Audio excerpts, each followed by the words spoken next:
చాలా మంది ఉంటారండి ఎలాంటి వాళ్ళు తెలుసా? మేము ఇండివిజువల్గా ఉండాలి, స్వతంత్రంగా మేము ఉండాలి, మేము స్వేచ్ఛగా ఉండాలి.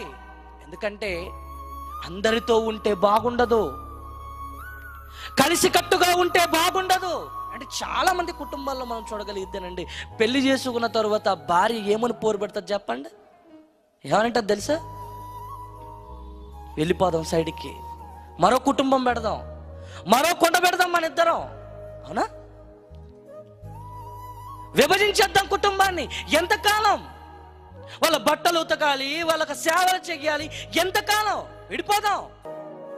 మనం స్వేచ్ఛగా ఉందాం, స్వతంత్రంగా ఉందాం. ఇశ్రాయేలు కూడా ఎలాంటి మనసు వచ్చిందో తెలుసండి?